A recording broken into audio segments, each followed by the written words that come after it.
We want to say a good day and welcome to National, the forum where we share life-changing experiences and stay connected.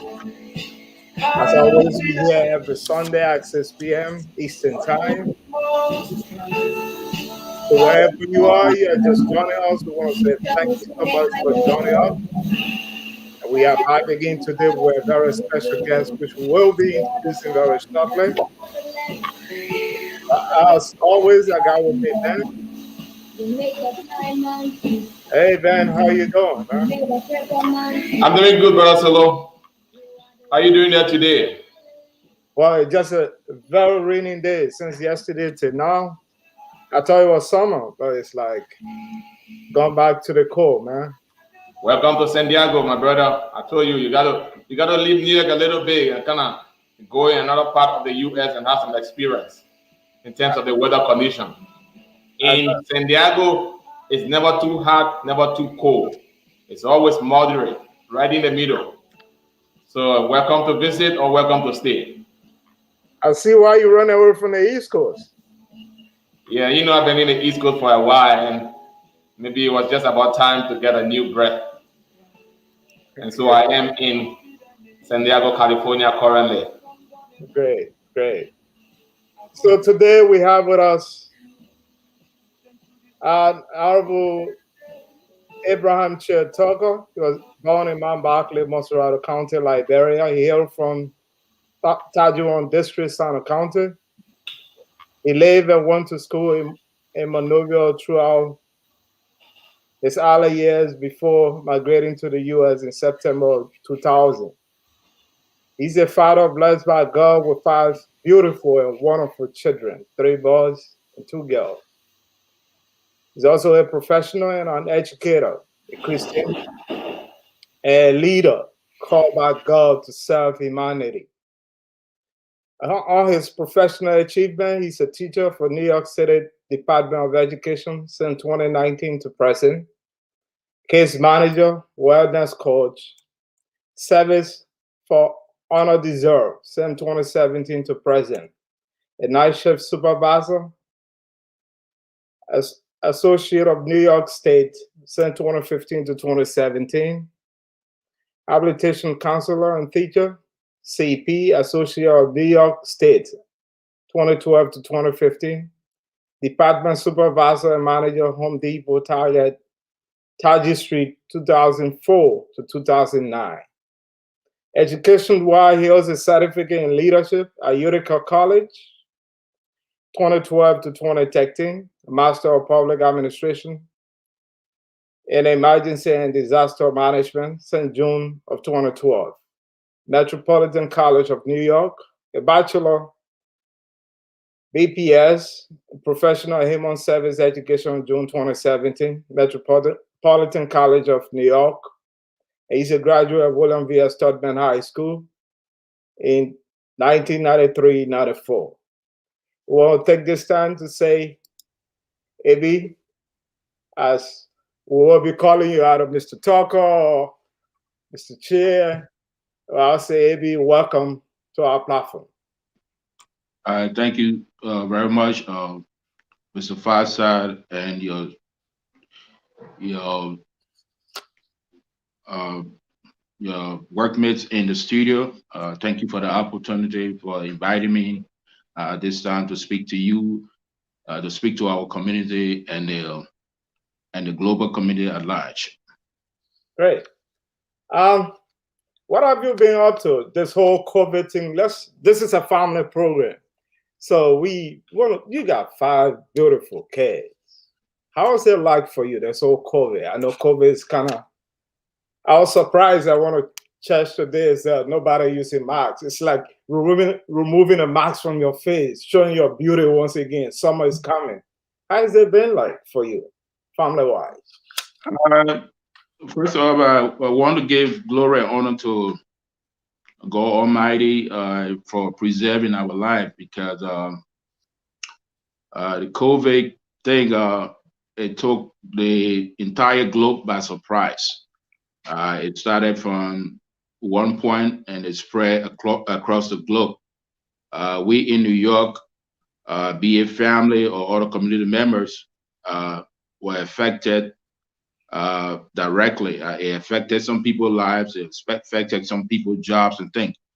But for my family, I'm grateful to God that we were not touched by COVID.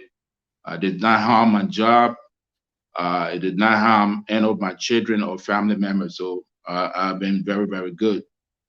Those of the people that are in the community that got affected, we reached out to them and we extended ourselves in the best possible way to help them and to encourage them and to follow protocols that was set up by the state and the government. We were still working regardless of COVID. So that's how during the peak of the COVID and now to this point, that's how we've been presenting ourselves and serving our people. But community-wise, do you have numbers? Maybe how many persons were affected because you've been a president of Staten Island Liberian community? How many Liberians were affected? Those who died during COVID? In terms of death, do you have numbers? How many Liberians lost their life to COVID? Yeah, I won't be able to provide you exact statistics, but Liberians were affected during the COVID period. We lost some permanent members in our community who have served this community and were very dear to us. We lost some of them to COVID. And at COVID too, in our community, sharing personal information has been a very challenging for us.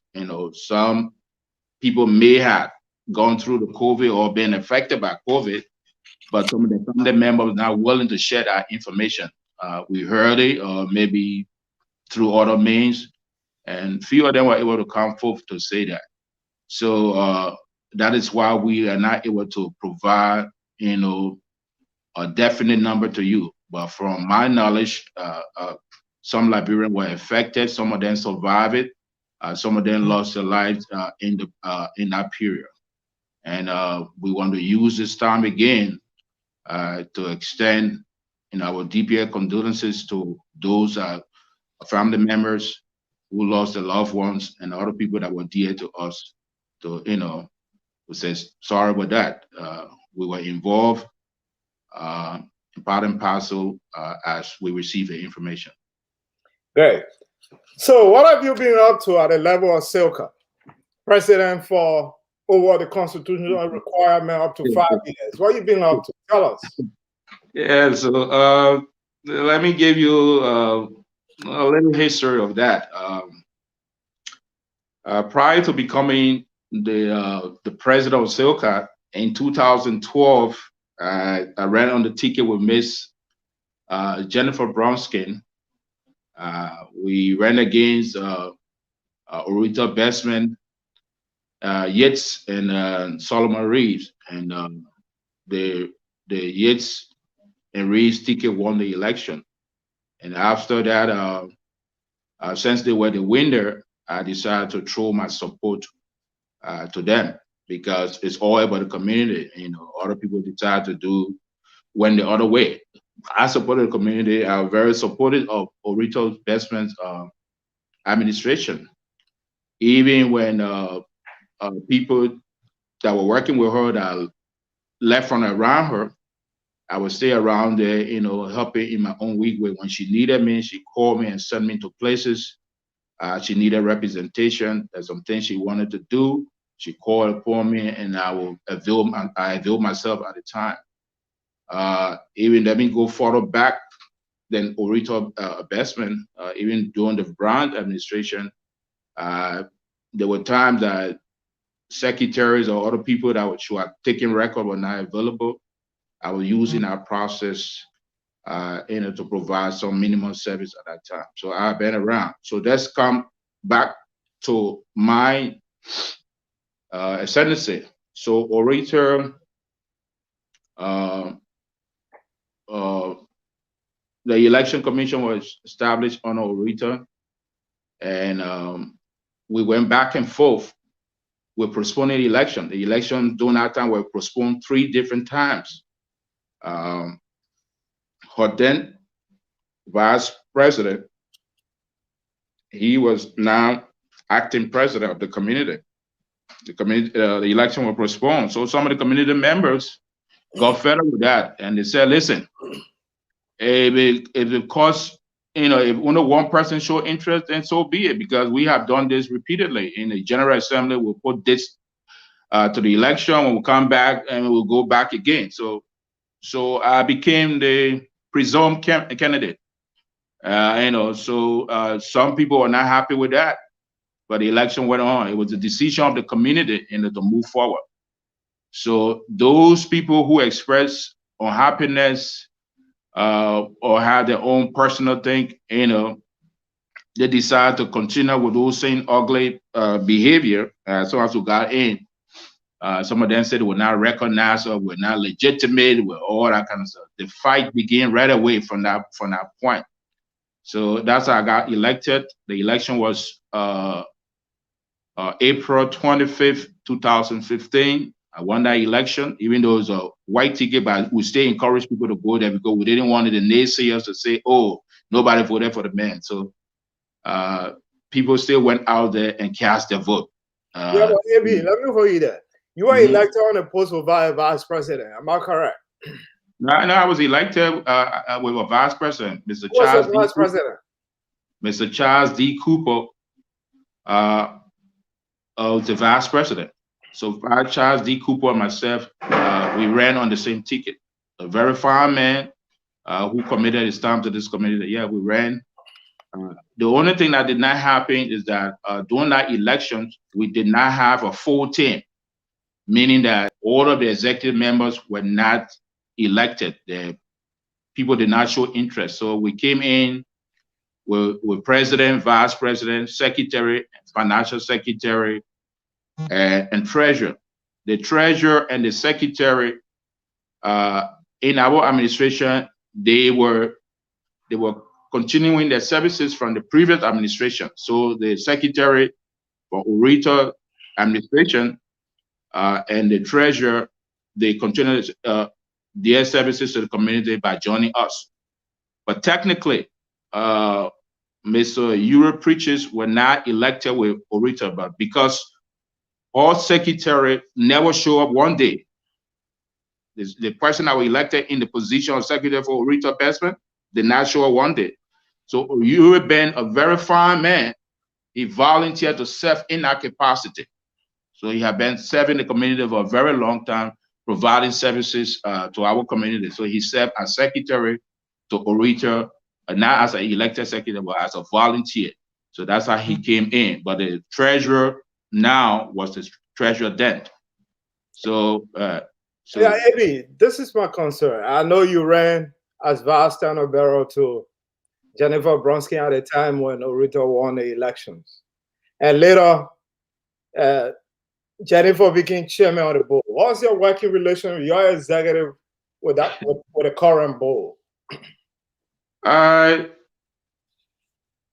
It was challenging because the thing is that what people don't know is that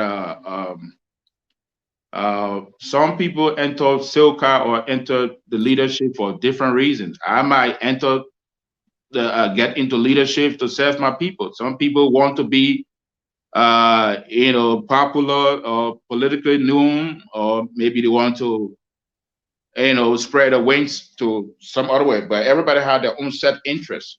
But Jennifer, I respect her. I'm the kind of person, when I support a person, I stand by that person.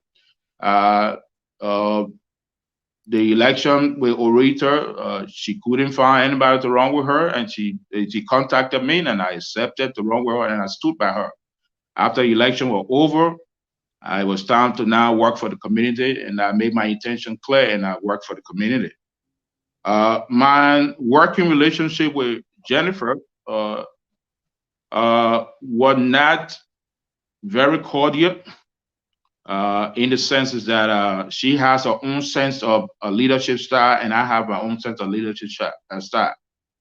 So we worked, but there's certain things we did not agree on. Well, sorry for interrupting. This is a person you ran with on a ticket as vice presidential candidate. We see the national polity in America. When Joe Biden decided to run for president, the character witness for Joe Biden was what? Barack Obama. This is what we're talking about. Somebody you run on a ticket. So I know that you might have known her, she might have known you.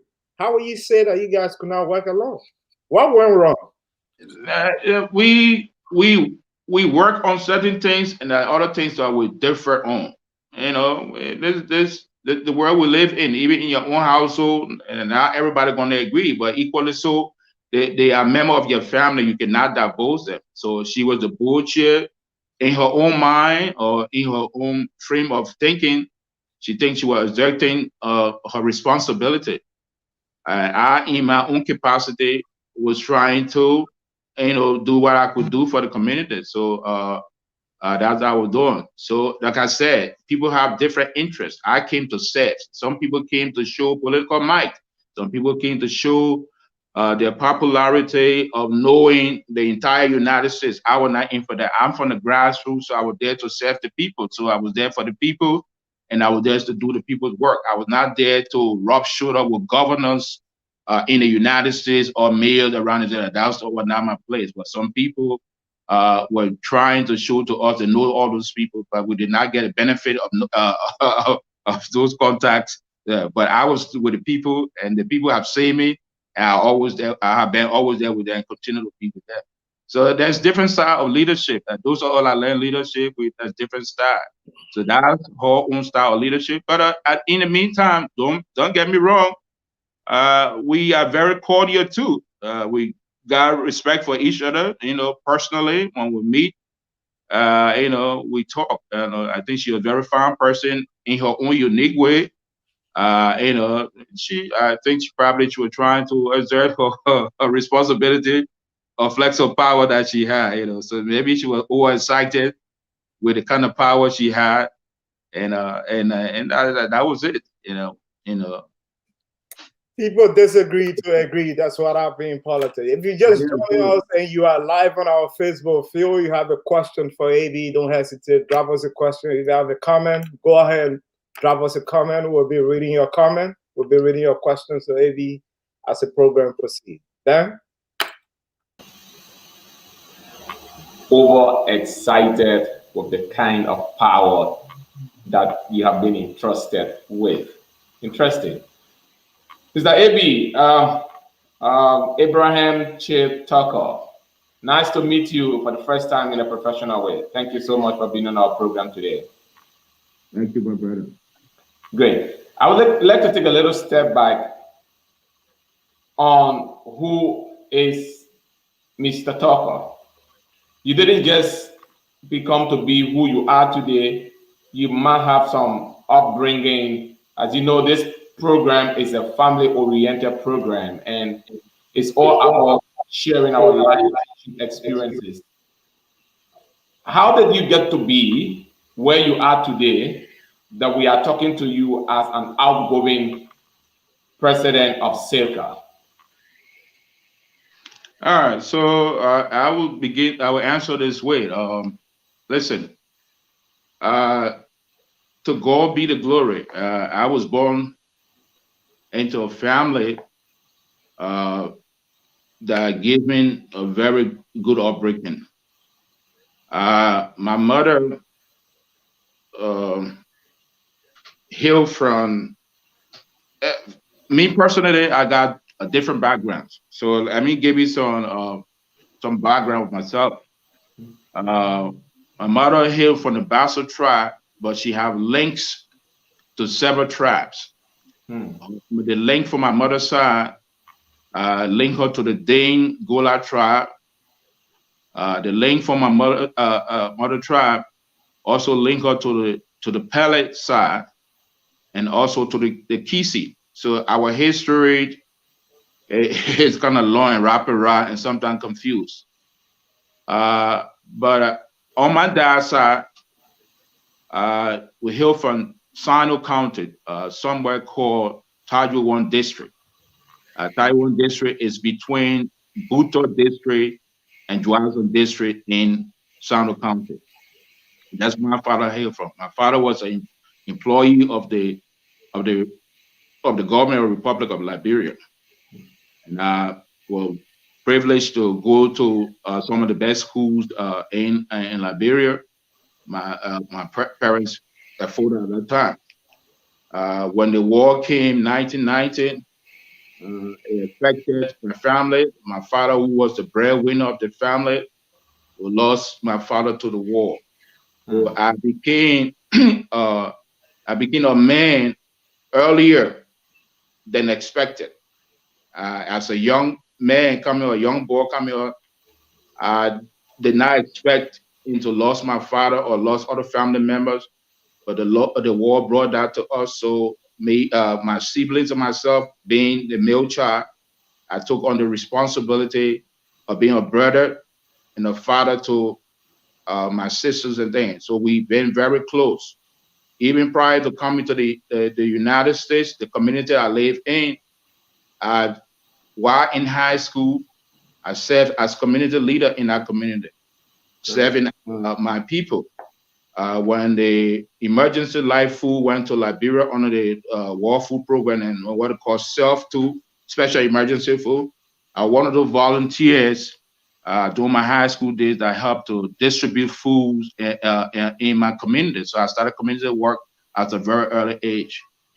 In school, I participated in schools election, class elections. One-time senator. Also I was into student politics. So I was in an adult person. I was very progressive, very involved into things. When I came to the United States, meeting this community, coming into the community, I decided to participate.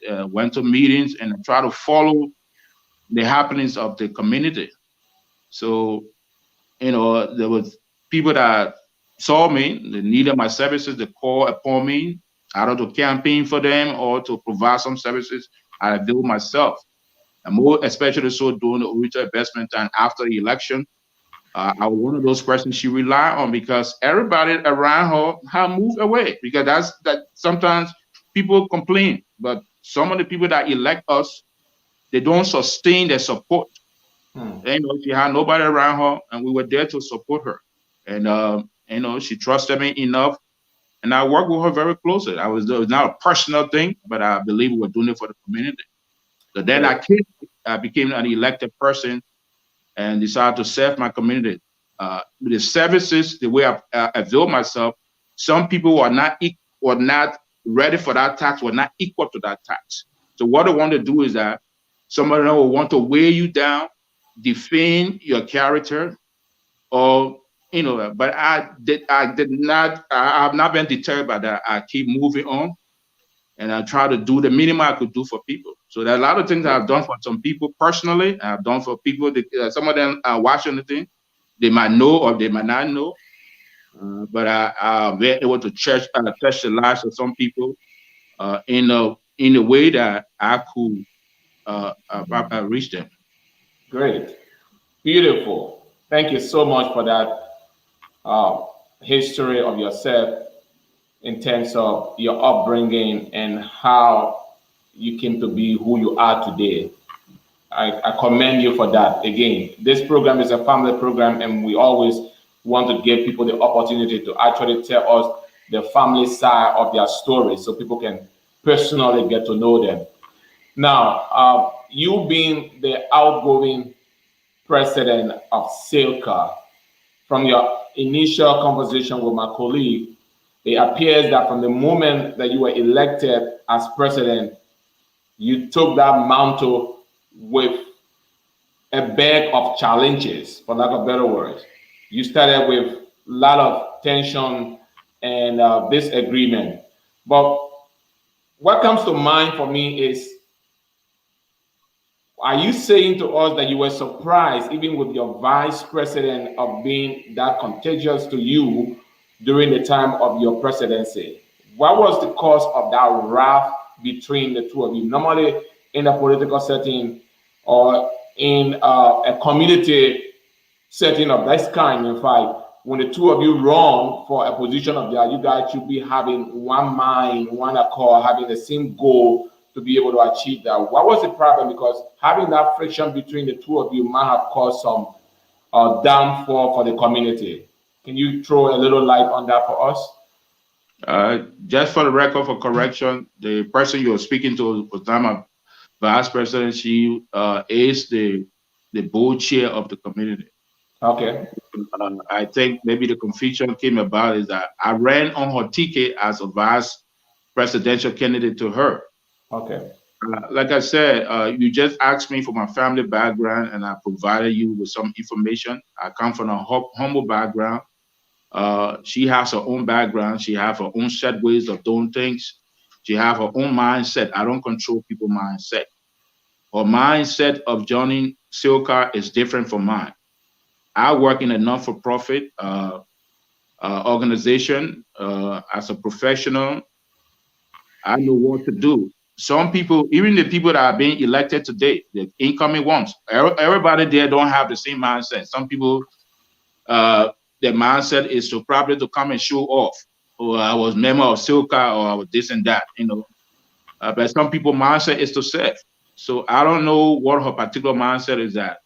But to give her history, uh, she's a kind of person, and like I said, she has her own leadership style. You know, she got her own set way of doing something. I don't have nothing personal against her, but the community knows the kind of person she is. The community know who I am. The people that deal with me, that interact with me, they know. So they know we are two different set of people.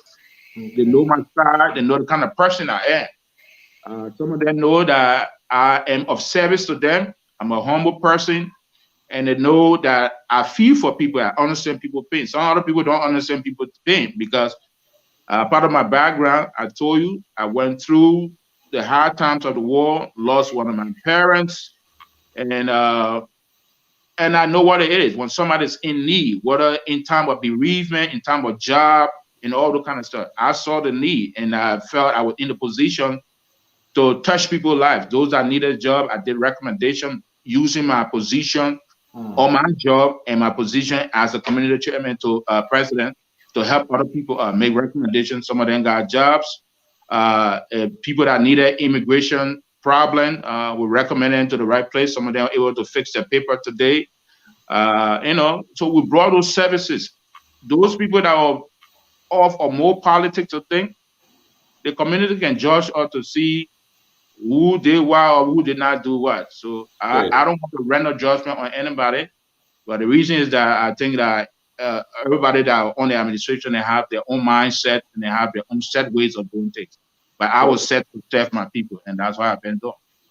Thank you so much for being such a humble servant or a humble leader in your capacity as president of SILCA. Now, is there anything during your tenure? Is there anything that you can tell our listening audience to say this is what my leadership was able to accomplish during my training? Can you give an highlight on some of your accomplishments? Definitely so. Right now, we have a national debate, which we call the dual citizenship, right? That debate was proffered by some of the ULA leaders, past leaders, and some of them are still pushing that. We were the first chapter of ULA in New York to host the diaspora ULA dual citizenship conference. So if you are playing a host, that means you are responsible for other things. The venue, the feeding of the people, and all that kind of thing. Those were on our leadership. We did that. That was in 2015. In the same 20, that was in 2015 September. Then we again hosted a regional soccer tournament under the auspices of ULA. Was done right on Staten Island, right at one of the high schools around here. All right. Again, we hosted one of the elaborate functions of our Independence Day in 2016 with the help of Dr. Curtis and other people. It was very, very fun. You know, we did that. We have program for kids, the kids Christmas party. We did tours drive. We provided food for kids. We did other drive for like the turkey drive, basic human services for our community. We provided that. And those are things that people don't talk about. The kids will come receive tour because not everybody have the money to give to their kids during Christmas time. But we have been very consistent with that, put some things for the kids together, for them to have. Some of them have multiple toys, despite the different ages. When it comes to the food drive, the elderly will put them first so that we'll receive that. We change venues of doing different things, providing those services. Some of those services we took them to the church. Since many of the people were in the church, some of them was done at the food pantry and they received what they're supposed to receive. Okay. We were very involved in the immigration services. Immigration, I was one of those that did a presentation before the City Council of New York. Miss Debbie Rose, our councilwoman, invited me there, and I did a presentation to make the case for Liberians that were affected by Ebola. Okay. Because every year they had to renew their status in the United States. So for that presentation, a resolution was passed that day. That resolution now will pass to our congressman then, Mark Rose. Mark Rose then wrote to other Congress people. So that presentation generated more than 30 signatures. And that signature were able to spread out. And the conversation with Liberian having papers today, it began to become strengthened. It began a good argument. And we represented the community in Washington. And today, some of our representation are yield fruits. And Donald Trump was able to sign that paper. And today we're having an extension. So these services, and when we needed people to come, they never came, but we stay availed ourselves to do this kind of thing. Even as I speak, during the COVID time, some of the community members, they want to be truthful. A lot of them were recommended to other institutions to get money. Some of them got received as much as $500, maybe 2 times or 3 times. To help those that lost hours, those that were not working, and some of them can attest to that. We did that based on our contact with other organizations and their services. We also provided services through some of our counterparts, some of my friends' own organizations, their ways. Today, some parents are very grateful to us that some of their children were able to go on summer camps. When we brought that program to the community, some of our own members, officials, kick against it. They started telling the people, the people want to carry your children to go and sell them. Who will go sell children? But gratefully, some parents were able to sign their children off for that program, and some of them Fresh Air Fund program. They were able to benefit from that. And some children were able to get personal contact from families that they mingle with. And today, some of them are in the community. When it came to Mr. Ebi, just sorry for interrupting. Do you have any numbers in terms of quantity of beneficiaries to all these type of programs that you're talking about? Is there anything attached to that? Yeah, the most recent one, like the COVID thing I'm talking about, with the African Refuge and the 5 Flight program that I collaborated with, I work with. More than 30 people benefited from that. They received cash assistance. Okay. Some of them needed other things, rental assistance. I did the recommendation to those programs. They reached out to me or Mr. Tucker, do you have people in your community that have need? I said, of course, yes. So then I made those recommendations. So yeah, more than 30 people benefited from the COVID program, relief program I'm talking about. It was not on SILCA, but as a president of SILCA, I work with other institutions and made recommendations and referrals so that people in the community will benefit from that. That's what I'm talking about. Thank you so much. Just before I let you go, when in terms of bringing in my colleague to follow up with whatever question that he has from his end, what would be the one thing that you wish you would have done during your tenure? Well, one thing I wanted to do is that owning our own space. At one time, on another, the previous administration, they tried, they got a space, but we could not. We as a community could not sustain our support to to keep that center. It was not the administration fault. Many times people they wear these kind of big hat that SILCA got money, listen, the community doesn't have money. The community depend on people to support. Even if you write grants, the grant takes time to mature. You have to show a lot of things that you've been doing. You have to show documentation. So the grant is not a blank check that presented to you to say, oh, Mr. Tucker, since you're a Liberian community president, yes, your check. It does not work that way. So those are then are on this thing keep making these claims and or counter claim. It does not work that way. So that the previous administration had a good intention so that we will have our own hall, to run program. They started it very well. The plan that they made to generate money, that plan was not sustained. And the plan was heavily dependent on the community that some people will make a contribution of $20 every month so that they'll be able to pay the mortgage or the rent for that place. Some people did not follow through. Some people paid the first $20, they did not do it. So they eventually, they lost the hall. And some people start to cast blame. But sometimes you put her in leadership. You didn't just put her in leadership and you can't support us. So the thing I want the community to do is that the community has been doing well. Don't get me wrong. They've been doing well in terms of bereavement, wedding, and all that kind of stuff. But there are other areas that we need support. If we will own our own thing, we will need to sustain that support. So I wish I could have done the same thing to have a hall. But there was no time for that. And the support was not there. But the community supported us in different other ways. In providing social services, in bringing people together in times of bereavement, wedding, or other services, that they came up in that number. So I can commend that for that. But in the future, even the coming administration, it would embark on such a project. We are asking the community, those of us in the community, to support them. The idea would be fine to do it, but it's the support that will sustain that project.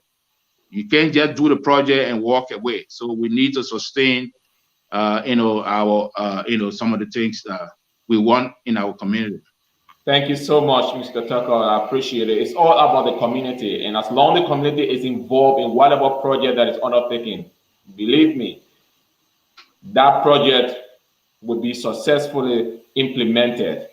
As long as it takes the community or the community involvement is in full swing, definitely you'll succeed in it. But thank you for the insight and the highlights that you are giving us. Because of time factor, I want to turn the floor over to my colleague, Mr. Solo. Thank you so much, Ben. For those who are following us, if you have a comment, drop us a comment. If you have a question for the president, Mr. Abraham Tucker, don't hesitate. Please go ahead and drop us those questions. We'll bring it up to it, Abraham Tucker. Mr. Tucker, I just want to follow up with the last comment you made on the issue of grant. For the sake of record, did you receive any grant that was applied for by the previous administration before you took over? Because we have people on the show here who said they applied for some grant. Was there any grant you benefited from? So thank you for that. But I myself have been hearing that, but I have challenged a lot of people to bring forth the grants that they're talking about. I did not come on this show to put anybody down, but at the same time, we have to set the record straight. Okay, all of the people that coming in the administration and other people that are being in past administration, those are people we know personally. So it's not a personal, thing, we don't. But this is how I will tell you that. So let me look straight in the camera, so that will see me. You know what? Abraham Tucker. I'm stating it for record, and some of them know and may not know. I came to this administration, right? There was nothing presented to me. Nothing. absolutely zero. I met bills, and as an administration, they say government is continuity, right? Whatever responsibility was, whether it was the past or what, we took care of that. We took care of light bills. We were just talking about the hall, right? There were bills that were accumulated in the past for that hall that I ain't know nothing about. But I got slapped in the face to be able to pay that. It accumulated in the thousands. And some of them here know about that. It was not something that was told to us, oh, we owe bill somewhere. There another thing was a slap in our face. The former vice president for Orita, Mr. Solomon Reed, he presented to us that during in getting the hall, he spent his own personal money. That wasn't told to us. I know Mr. Reed is a farm man. I don't think he will make up stories, but those things were not taken into the proper context to present to us. So in the middle of our administration, here comes Mr. Reed frustrated over his money. Oh, that nobody want to pay money. I mean, how did you arrive at this?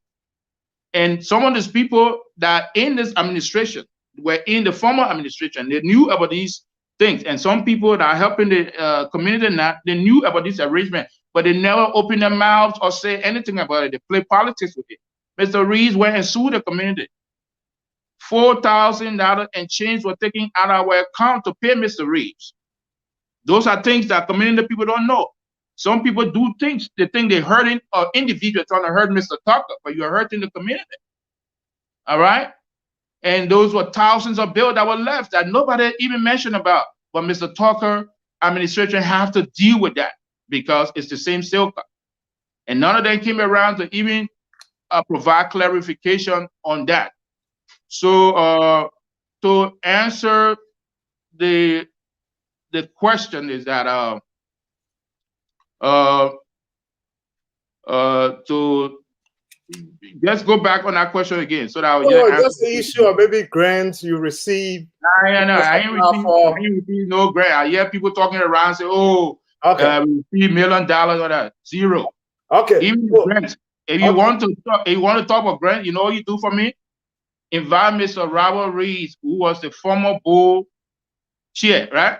And he was a board member. He had been doing grants for SILCA. He can speak to that. Because even as I came in, he was still retained as a grant person. So from where I sit, there were discretionary grant. When they say discretionary grant, it does not a blank check they're going to present to you. Discretionary grant will say, oh yes, you're qualified for this. But there are other paperwork, there are other things you have to do, steps. Those steps were not completed. So there was no money that I know of were presented to us. So anybody making all of those comments, they need to provide us with information. I myself will be happy to see the information they're talking about so we can go after that. But most of the time they will just come, oh, we see the other person standing here, this and that. It does not do anybody good. If you have the facts, you have the information, bring it forward and we can use that to go after it. But you just come because you see that my knee or chewing gum for you want to play with, then you chew until you tired chewing. So yeah, so let's make a progress. Yes or no? Are you leaving bills for the incoming leadership? Yes or no? As far as I know, no, we don't owe anybody. The only challenge we have, as I just mentioned, the spillover bill from Corn Edison that accumulated in many thousand. We were able to chop down some of those bills to a minimal amount. So we are still dealing with that. Okay. We're still dealing with that. So it will be from our own understanding and from maybe my financial people can come in later on. From our own understanding, we still have a little chunk from that to deal with. So that's what I know about. But owing other people or all that kind of stuff, no, we're not in that kind of business. Yeah. I know grant has deadlines for people to apply. If those deadline pass, I mean, you cannot benefit. Is there any grant you apply for that the new incoming leadership can benefit from? Do you care to tell us? Oh yeah, there were other grants that we applied for, and there were other grants the deadline passed. we did not apply, or we missed the time to present certain documentations. But I have spoken to Mr. Reeves, whatever grant paper he has in his possession, let him make it available and put it in a report that we can turn over. So yeah, Mr. Reeves and myself, I had that discussion, and I believe there are one or two that the incoming administration can use that we did not use, or we did not follow the process. So yeah, so for that, Mr. Reeves, I think he has that on record, and definitely. So just because you asked this question, is that my thing is that the challenges I face, that nobody talked to me, nobody presented anything to me, like everybody just walk off. I don't want Ben Snyder and his group coming in to face the same problem. Which brings me to this point, AB, hold on. Yeah. Why is there a delay in transition? It's been over 3 weeks since elections. Why are you not leaving the position? Do you still want to be president? That's a funny question, but that's a fun one too, Mr. Faza. Mr. Faza, this election has brought so much relief to me personally and my family. Some people wanted me to walk off and just leave the community hanging out. I don't think it was the right thing to do. The process, yes, it's overdue, but it's not intentional. What is dude calling me?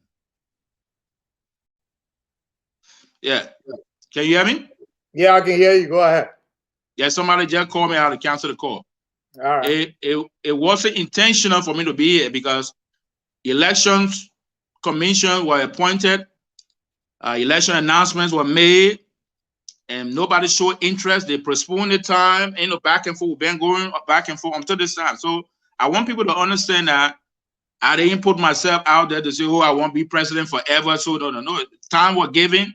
Nobody showed interest. They wanted to do interim president. The people say, all right, but send the man already. What would do interim president? So they're postponing on it. So yeah. So I didn't want to be in a position, but at the same time, as a responsible person, I don't think it's a good idea to just walk off. That's what some of the past people did. They just walk off and they didn't say anything. I don't think it's responsible. I'm a professional person. I work in management. I'm educated. I don't think it was going to be a fun thing, and to be ungrateful to the community, just walk off, turn my back, and don't say anything. So I guided the process. And we found people to do the election, and the election was successful. So it's one of my greatest achievements. Or when you ask for achievement, the election itself is an achievement for me, because up to this time, nobody had pointed a finger or to cry or fire and all of that. Everything went up.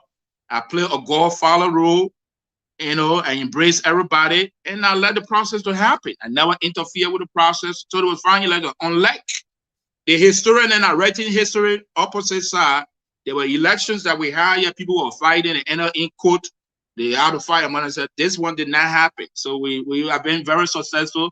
So that's one of my greatest achievements, and it brought relief to me and the community, because single-handedly, I could not possibly be to many people at the same time. Some people blame me, oh, well, we didn't see the president yet, but the president is just one person. Yeah, but the president is just one person.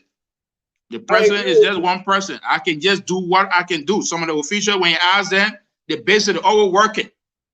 But I don't want, I got family, I have to leave my family and leave my job to respond to the community. If I don't do it, some of them take it personal. But those are some of the challenges we face, and those are the things that we went through. So, my dear, I hope I provided the correct answer to you that was satisfactory. So all those people that are talking about money business, let them show where the money comes from, where it is, and we can go after it together. Because I believe that some people in this community are on this platform who have taken advantage of the community that we don't know about. Some of them go around and organize and other funny things representing the Liberian community. We don't know about it.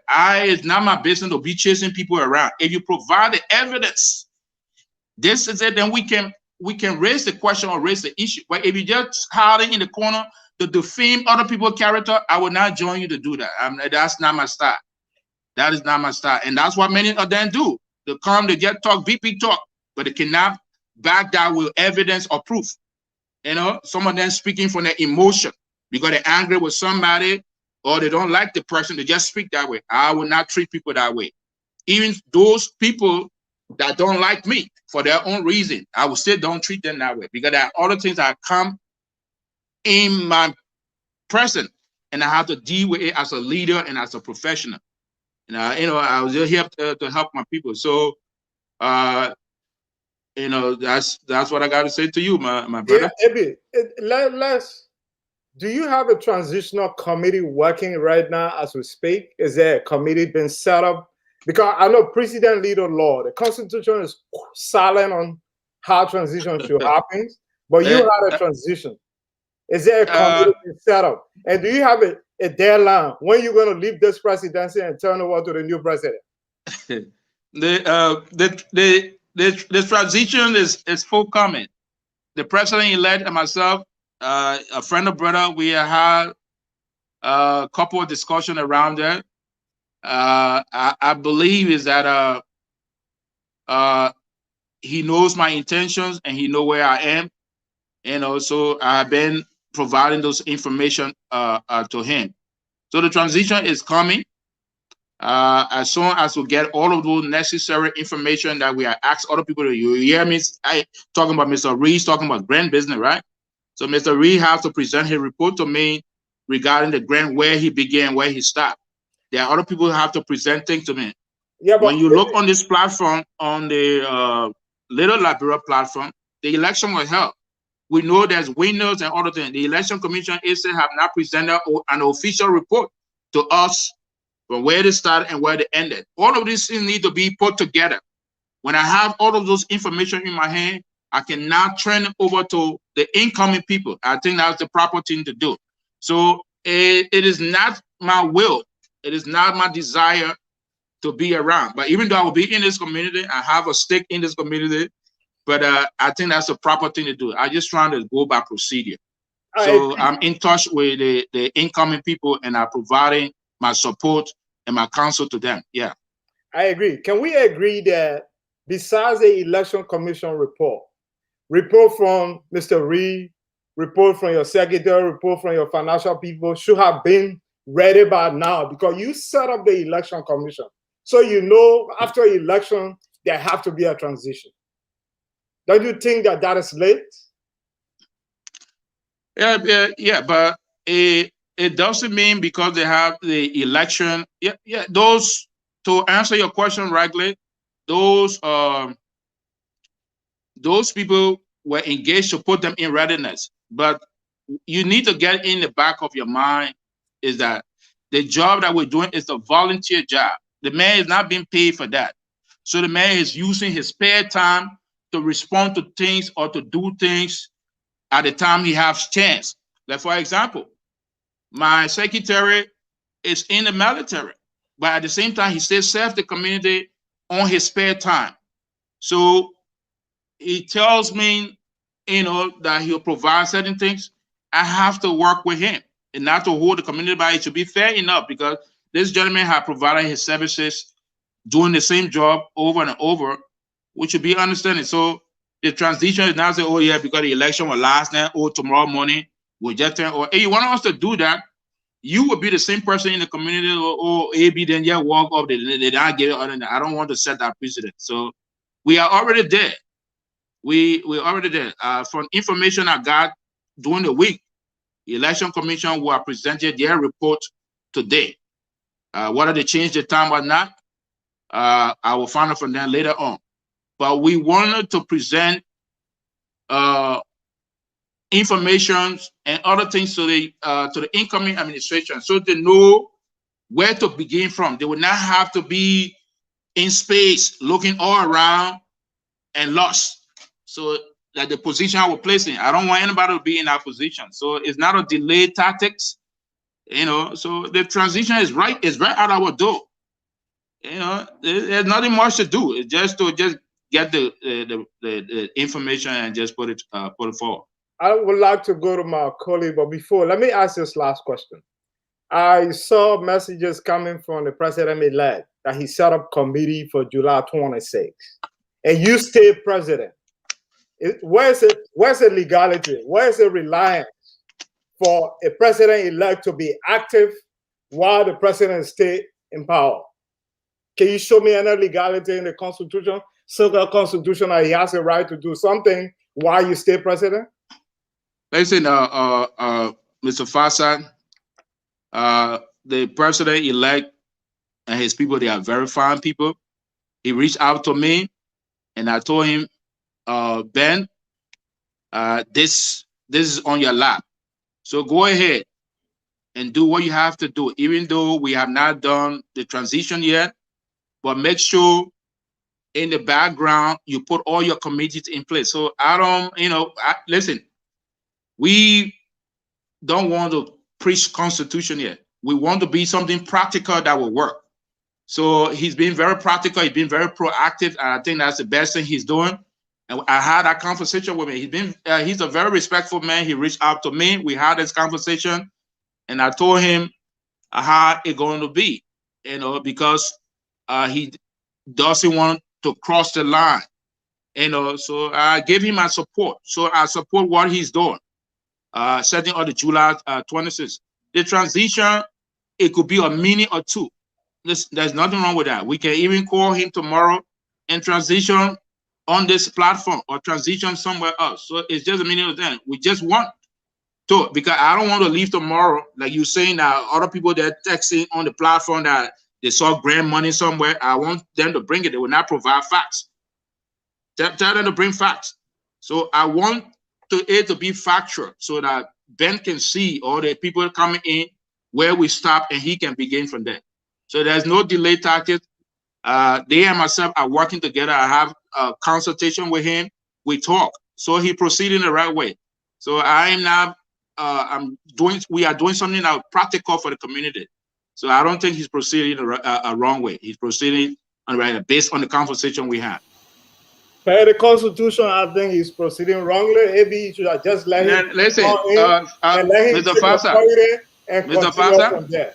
And because Fasa, I agree, it's practical, but what is not done right is not done at all. I agree with Mr. Fasa, if we were use the constitutional theory, many of you will not be elected today. If we're going by the Constitution, because many of you now coming in, you did not participate in anything. You did not pay due nothing. Those were the constitutional requirement to come to this position. But we want the community to go over. So we have to let some of those things relax in the meantime. When Ben come in, he can activate or reactivate all of those provisions in the Constitution. Because it will go on. That's why some of the board members, you see some of them texting that they don't recognize their name, but that does not do us good. All right? In order for this thing, because it's the Constitution we've been interpreting that will make us to be this long. Because everybody is a scholar or constitutional scholar. They want to interpret the Constitution, but we use practical sense for things to happen. So in order for us to have the election, we have to relax a lot of things in the Constitution. Because if we are put it forth, by this time you'll be crying to say, "Oh, Mr. Tucker in power, he don't want to move." A lot of people did not meet the constitutional requirement to participate in the election, even including you. You did not meet that. But we have to put that aside to use practical sense. What would be practical for the community that will help the community to regain some of the things that didn't happen. So we have to put that aside. So right now, when Ben is seated, he can reactivate all of those provisions that you're talking about. But right now, we're looking at things that is workable and is practical for the community that can make the community move forward. So that's the sense I see in that. We're looking at what is practical to work for us. And when Ben gets in power, then he can put the Constitution in full gear. That's the voice of Abraham Tucker, President of Staten Island Liberian Community. I'd just like to go out of Ben. I know we are above it a little bit over our time. I don't know what's your schedule like. Maybe we'll go 5 or 10 minutes more to take our comment a bit. Maybe Ben has a follow-up. Is that okay with you? Are you asking me? Yeah, what are you available for the next 10 minutes? Yeah, another 10 minutes. I got other engagement, but 10 minutes. I can hold on for 10 minutes. Okay, we just want to take the comment of our viewers and maybe Ben has a follow-up. Ben, over to you. Thank you so much, Mr. Tucker, for being available to clear the air, as people say sometimes, because there are people out there that might have heard a lot of things about your administration. Maybe some might be true, but this forum gives you the opportunity to really set the record straight. And I really personally appreciate you for being bold enough to come on this forum to discuss this very important yet very sensitive discussion. Having said that, Mr. Tucker, before I let you go, my understanding is that you stay in office over your term limit. What is the major factor that caused you to stay over your term limit? One. And then two, what is the cause of you not coming out with a timetable? It doesn't have to be that you're going to turn over your office today or tomorrow.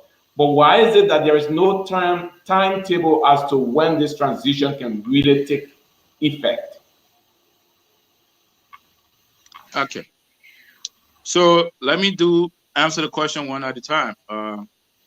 I think in part of my response to some of the questions you asked was that election commission was set up. There were timetables put out for election to happen. It did not happen. It was postponed. Let me show you a couple of things that happened. One, the election commission, their request to have the election, the amount they requested, the budget they presented was too huge. So the board did not agree with that. So that brought late argument back and forth. But besides that, the election commission had put a timetable for election and nobody showed interest. So some people were arguing that, oh, the man are still on, let him move from there, will put interest. So the people say it doesn't make no sense. He's still the president. We can have him there and have the election. So times came and went back several times. And they'll change the timetable. Some people say the weather was not nice. The weather was hot. They will change it to another time. So it was not me personally holding on to power. It was based on conditions, circumstances at the time. So I hope you got that clear. Yeah. Yeah. So this summer, I myself personally started to call people around, encouraging some of the board members, some other people to step up. And some of them, to brush it off and all the kind of. So I myself was going around calling people. You guys need to step up, to be in leadership. All right. So it is not me personally. I want the community to understand. Some of the commissioners, some of them keep writing the wrong history. They stay in the election commission for 2 years. A commissioner stayed for 2 years. He did not conduct an election. It was due to the weather, due to the pandemic, due to other factors. Nobody showed interest, or the information that they presented out there, it was not to the people. It did not reach a lot of people. All right. So the information of the election maybe did not reach a lot of people. People did not show interest. So we came back on the drawing board. Well, we extended to this time. When the time came and our extension ended, and so that's what happened. So it was not me personally holding on to power. Some people were there arguing that, oh, the man, we need to put an interim person. They didn't find an interim person. They say, all right, let the man stay. We'll do the election. So that's what happened. So people did not show interest. Quick follow-up on that. Yeah. How many years did you serve as president during your tenure, and how many years were you actually required by the Constitution of SILCA to serve? By Constitution of SILCA, I'm entitled to 2 terms. 2 years each. So 2 terms will be 4 years. Okay. And then how many years in total did you serve? Considering the time right now, this year will make it 6 years. Okay. Thank you. Just want to set that record straight. And then what is the issue that the community cannot get a timetable as it relates to transition from you to the new administration? Maybe say, for example, next month or June, July, August? Yeah, I believe it will be next month. Okay. So are you saying on this platform that from your office, with your understanding, transition is going to officially be done before the end of June 2021, correct? Yes, I'm sure about that. There's nothing much to be done. I'm just trying to work with other people.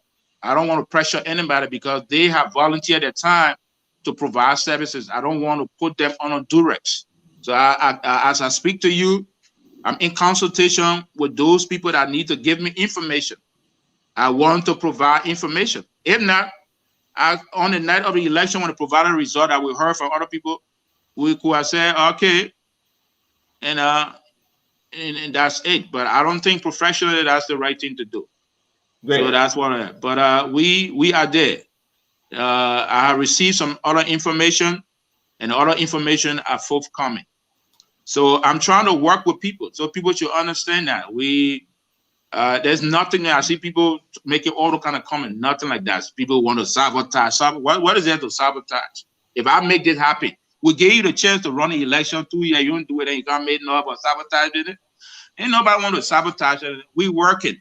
The reason why I don't have to come on the platform or a little Liberia to say something, I don't want to disrespect anybody, to undermine anybody. So if the president-elect is proceeding the right way, we talk, we have consultation, and he's proceeding the right way. Because by the time the exchange will have been done or transition will have been done, he will not have much time to do some of this things. So we spoke about that, to do that. So I think he's proceeding practically the right way.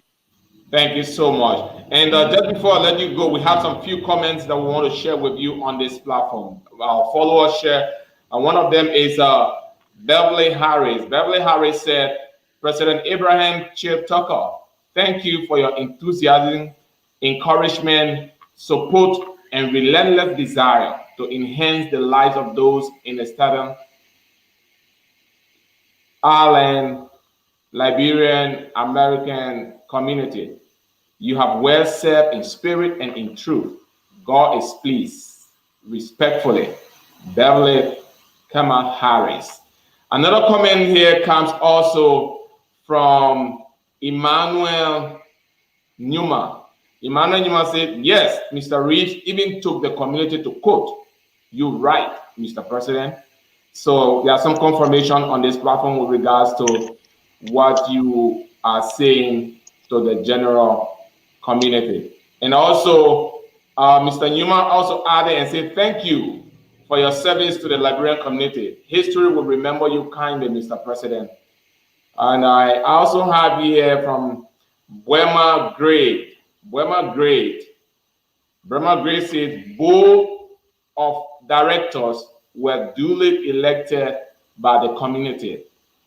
In my capacity as one of the colleagues on this platform, Mr. Tucker, I just want to appreciate you for taking your time to discuss this very important topic with us for the good of the community that you live in. And thank you for the type of services that you were able to provide during your term of service. I don't know, just before we let you go, do you have any closing remark or anything that you probably wanted to say, but we didn't ask you that you want to say before we close this program for the day? Before you, Ben, I just want to interject with one question, Avi. I know you are a member of CDC, a strong supporter in the diaspora. What is your perception of the government performance? Man, listen, you myself talk, you say you're not going to bring politics into this year. Yeah, this is not a political forum. Let me say that. It's not a political forum. It's a family forum. So I will advise let me answer the question, Mr. Farsad. Every government has its own challenges, but I think the government is doing something that we are not recognizing. Some people recognize it and some people don't. I'm not saying the government is 100%. Even in the United States, yeah, we're not 100%. All right, but the government is doing things that will improve other people's life or that will improve the community. But people don't have interest. People choose their interest to discuss. So I think the CDC government needs to do more since they are the current government. There are more to be done. There are some things they are done. There are some things they are not done. I'm giving you a very honest analysis here. So even though the government has support, but equally so, they need to step up in certain areas. They need to work on information dissemination. I think that propaganda, not propaganda, that information team is very weak. They need to spend some money to the only people that are defending the government is few talk shows in the diaspora. It should not be that. The government itself should have its own functionaries to do this kind of stuff over there.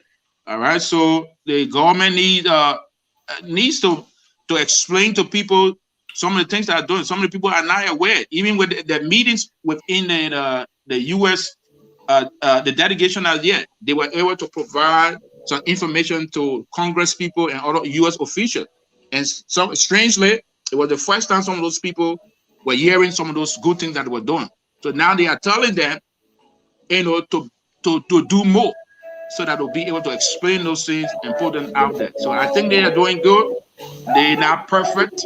They got their own flaws, but I think they should be given the opportunity to correct some of those things, and so that we can move forward. They need to in the area of security. Security is very key. Sometimes I get frustrated.